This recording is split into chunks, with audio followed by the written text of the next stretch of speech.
Hello listening friends. नमस्कार श्रोता मित्रों, We welcome you to the second broadcast in our series What Does Jesus Think? हम अपनी इस यीशु क्या सोचता है नामक संदेश श्रृंखला के दूसरे प्रसारण में आपका स्वागत करते हैं। This series looks at the 7 letters that Jesus sent to the churches in Revelation. ये श्रृंखला उन 7 पत्रों के बारे में है जो प्रकाशित वाक्य की पुस्तक में यीशु ने 7 कलीसियाओं को लिखे। And today I'm going to talk about what Jesus thinks about our suffering for him. और आज मैं बात करने जा रहा हूं कि यीशु हमारे उसके लिए दुख उठाने के बारे में क्या सोचता है। There has always been a worldwide persecution and harassment of God's faithful children. परमेश्वर के विश्वास योग्य बच्चों को पूरी दुनिया में सताया और परेशान किया जाता रहा है।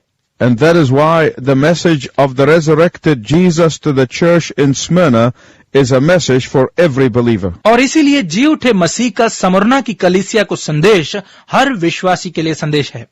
Every true believer in Christ should take this message into his or her heart. मसीह के हर सच्चे विश्वासी को इस संदेश को अपने हृदय में ग्रहण करना चाहिए। It is a message of comfort. ये तसल्ली का संदेश है। It is a message of strength. ये सामर्थ का संदेश है। It is a message of hope. ये आशा का संदेश है। It is a message that is needed today. ये वो संदेश है जिसकी आज जरूरत है And will be even more desperately needed in the days to come. और आने वाले दिनों में और भी तीव्रता से इसकी जरूरत होगी। This is a message for students. ये विद्यार्थियों के लिए संदेश है। This is a message for workers. ये कर्मचारियों के लिए संदेश है। This is a message for preachers and teachers. ये प्रचारकों और शिक्षकों के लिए संदेश है। This is a message for all of us. ये हम सब के लिए संदेश है। Please listen to the words of the resurrected Jesus to the church in Smyrna.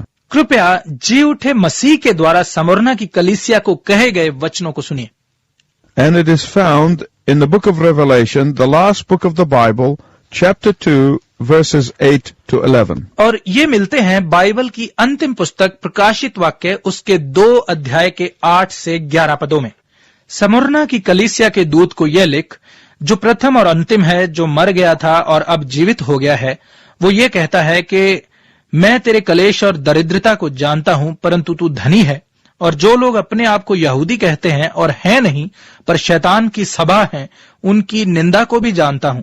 जो दुख तुझको झेलने होंगे उनसे मत डर, क्योंकि देखो शैतान तुम में से कुछ को जेल खाने में डालने पर है, ताकि तुम परखे जाओ, और तुम्हें 10 दिन तक कलेश उठाना होगा।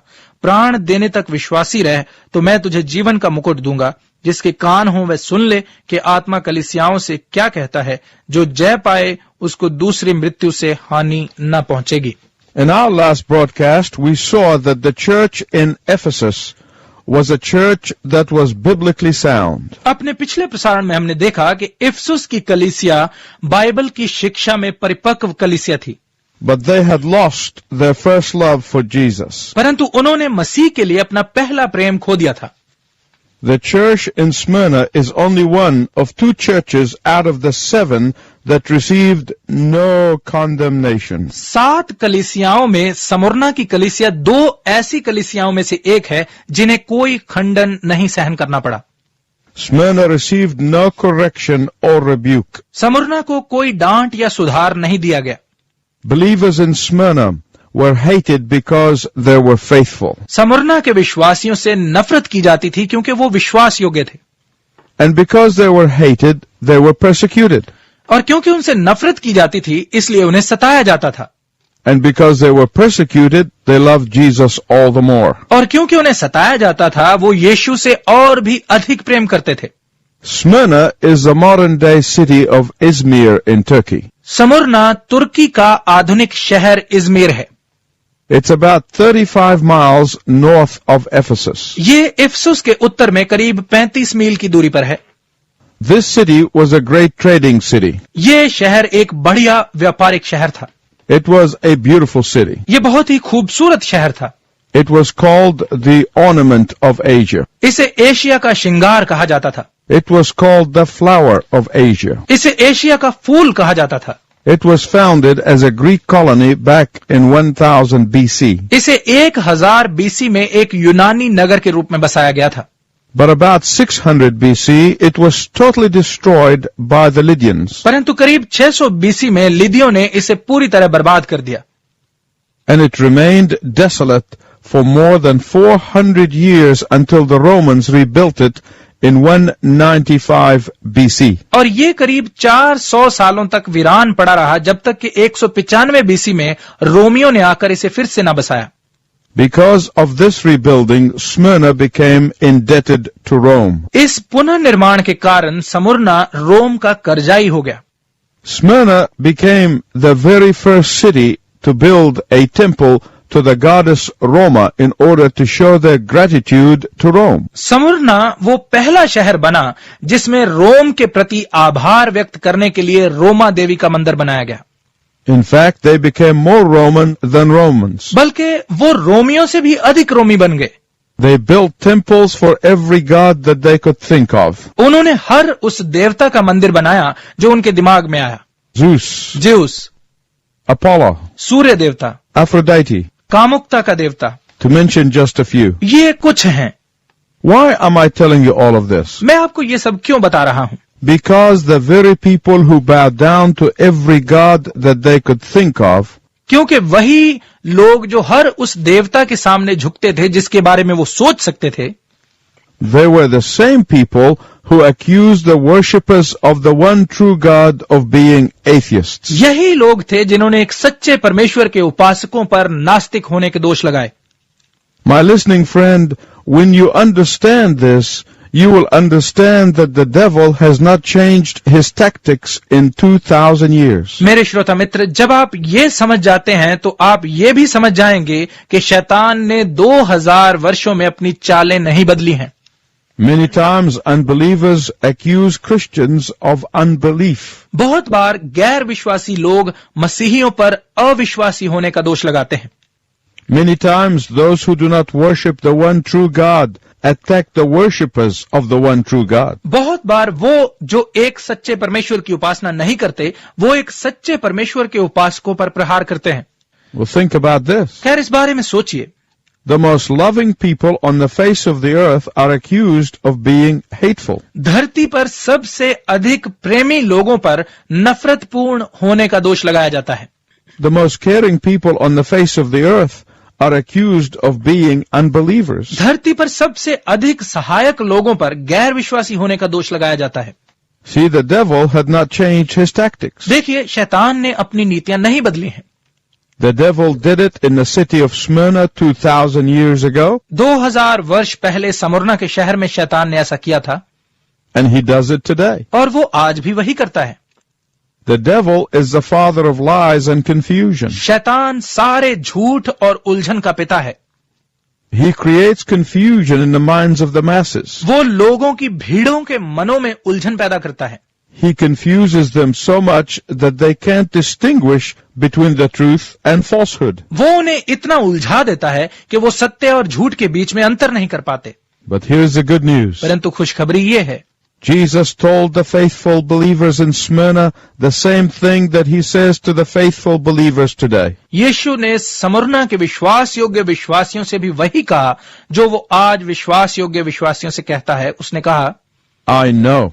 मैं जानता हूं I know of your affliction. मैं तेरे कष्ट के बारे में जानता हूं I know of your being falsely accused. मैं तुझ पर झूठे दोष लगाए जाने के बारे में जानता हूं I know of your being misunderstood. मैं तुझे गलत समझे जाने के बारे में जानता हूं I know of the price that you are paying for being faithful. मैं उस कीमत के बारे में जानता हूं जो तुम विश्वास योग्य होने के कारण चुका रहे हो What do you think the devil's purpose in using the non-Christians in Smyrna to persecute the faithful believers? आपके विचार में समुरना में वफादार विश्वासियों पर अत्याचार करने के लिए गैर विश्वासियों को इस्तेमाल करने के पीछे शैतान का क्या उद्देश्य था It is very simple. ये बहुत आसान है The devil wants to make the Christians afraid. शैतान मसीहियों को डराना चाहता है And when they become afraid, they are silenced. और जब वो डर जाते हैं तो उन्हें शांत कर दिया जाता है There is nothing the devil loves more than to silence the believer. शैतान को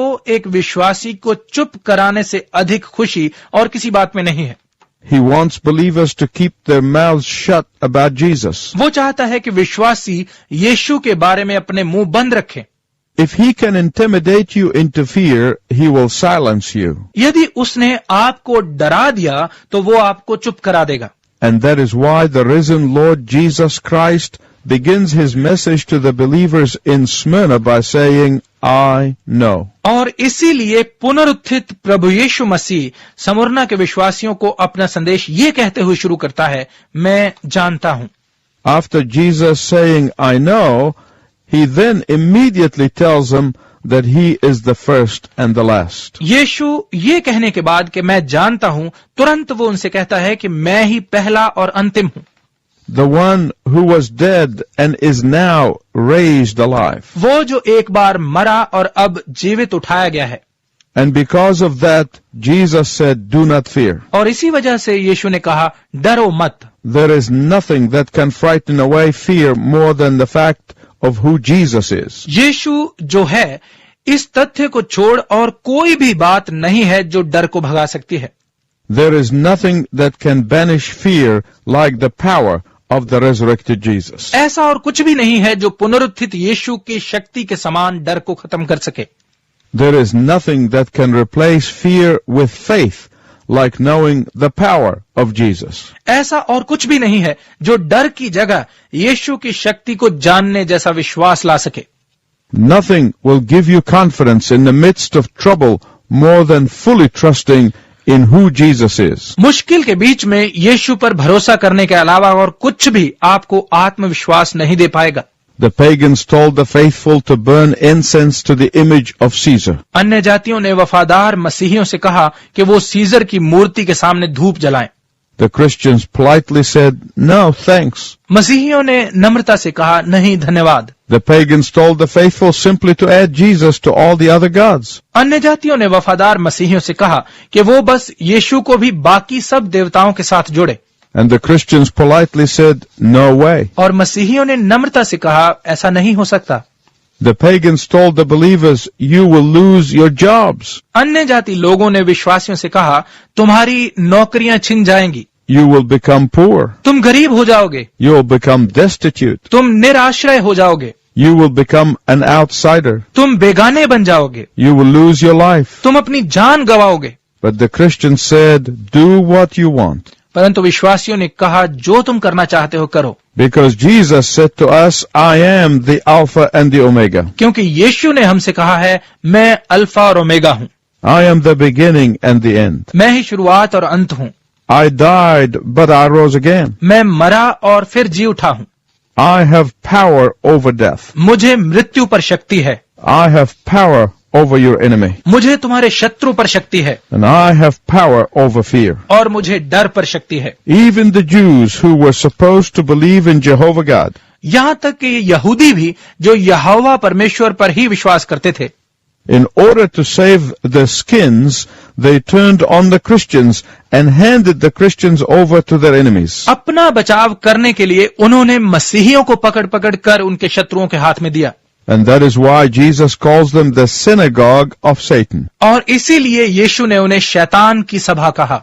That is why verse 9 of Revelation chapter 2 said, और इसीलिए प्रकाशित वाक्य 2 अध्याय का 9 पद कहता है, I know the slander of those who say that they are Jews and they are not. मैं उनकी निंदा को जानता हूं जो कहते हैं कि वे यहूदी हैं परंतु है नहीं। You know, my listening friend, there is a question that I have asked myself many times. मेरे श्रोता मित्र, आप जानते हैं कि एक प्रश्न है जो मैंने अपने आप से बहुत बार पूछा है। Why do some people, whether they claim to be religious or not, hate the gospel? कुछ लोग चाहे वो धर्मी होने का दावा करते हैं या नहीं, सुसमाचार से नफरत क्यों करते हैं? Why do they hate the believers in the gospel? वो सुसमाचार के विश्वासियों से नफरत क्यों करते हैं? Why do they hate the person of Jesus Christ? वो यीशु मसीह के जन से नफरत क्यों करते हैं? And I want to answer this question. और मैं इस प्रश्न का उत्तर देना चाहता हूं। But I want to answer this question in our next broadcast. परंतु मैं इस प्रश्न का उत्तर अगले प्रसारण में देना चाहता हूं। So I hope that you'll tune in order to listen to the answer to the question. तो मैं आशा करता हूं कि आप इस प्रश्न का उत्तर सुनने के लिए अगले प्रसारण में भी शामिल होंगे। Until next time, I wish you God's richest blessing. अगली बार तक मैं आपके लिए परमेश्वर की उत्तम आशीष की कामना करता हूं।